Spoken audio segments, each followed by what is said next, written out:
భద్రాచలం ముక్కోటి శోభ సంతరించుకుంటుంది. రామనామస్మరణతో భద్రగిరులు పులకించిపోతున్నాయి. వైకుంఠ ఏకాదశి అధ్యయనోత్సవాల్లో రామయ్య దర్శనం కోసం భక్తులు భారీగా తరలివస్తున్నారు. ఈ నెల 22న పుణ్య గోదావరిలో సీతారాముల తెప్పోత్సవం, 23న ఉత్తర ద్వార దర్శనం కోసం చకచకా ఏర్పాట్లు జరుగుతున్నాయి.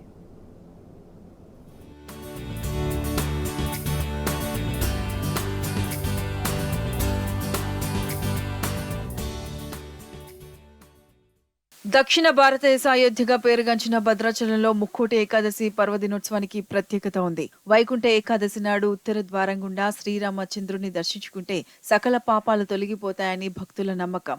భద్రాచల రామయ్య దర్శనం కోసం ముక్కోటి నాడు దేశ విదేశాల నుంచి భక్తులు తరలి వస్తుంటారు. ఈ ఏడాది కూడా భారీగా భక్తులు తరలి వస్తుండటంతో పెద్ద ఎత్తున ఏర్పాట్లు చేస్తున్నారు దేవాలయ అధికారులు. ఈ నెల 13న మొదలైన వైకుంఠ ఏకాదశి అధ్యయనోత్సవాలు జనవరి 2వ తేదీ వరకు కొనసాగుతాయి. జనవరి 3 నుంచి 8వ తేదీ వరకు ప్రత్యేక పూజలు, విలాసోత్సవాలు, సర్వదేవత అలంకారమైన విశ్వరూప సేవ ఉంటుంది.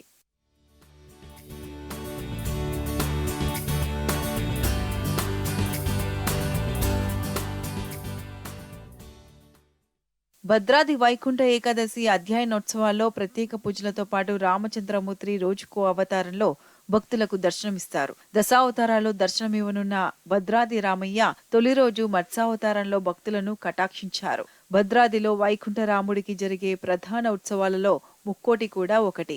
సీతా లక్ష్మణ సమేత శ్రీరామచంద్రమూర్తి కొలువై ఉన్న భద్రాచలం పుణ్యక్షేత్రంలో సీతారాముల కళ్యాణం, శ్రీరామనవమి, వైకుంఠ ఏకాదశి వేడుకలు ప్రధాన ఉత్సవాలుగా చెప్పవచ్చు. మత్స్యావతారంలో మొదలవుతున్న సీతారాముల ముక్కోటి ఉత్సవాలు జనవరి 8వ తేదీ నాటి విశ్వరూపతో ముగుస్తాయి. పగల్పత్తు, రాపత్తు సేవలను స్వామివారికి వైభవంగా నిర్వహించనున్నారు.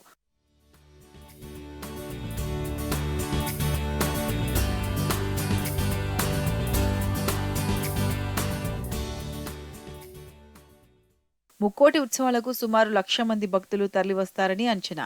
ఈ నేపథ్యంలో ఆలయ అధికారులు భక్తులకు కావలసిన అన్ని ఏర్పాట్లు చేశారు.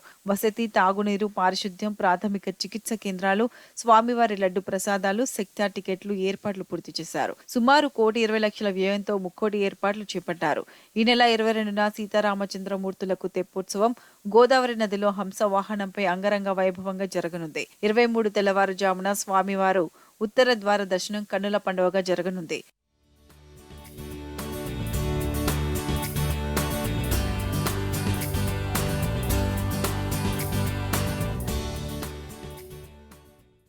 ఉత్సవాలకు వచ్చే భక్తులకు ఎలాంటి అసౌకర్యం కలగకుండా అధికారులు అన్ని ఏర్పాట్లు చేస్తున్నారు.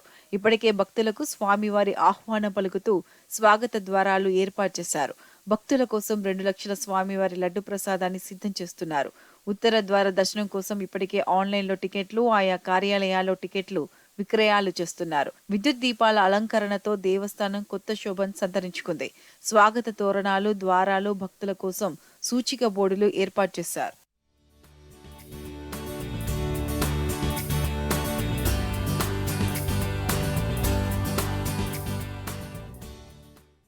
మోక్షరాముని ఉత్తర ద్వార దర్శనం పూర్వజన్మ సుకృతమనే నానుడి ఉంది. అందుకే భక్తులకు రామయ్య మీద అంత నమ్మకం. అందుకే ముక్కోటి నాడు భద్రగిరులు రామనామస్మరణతో మారుమోగనున్నాయి.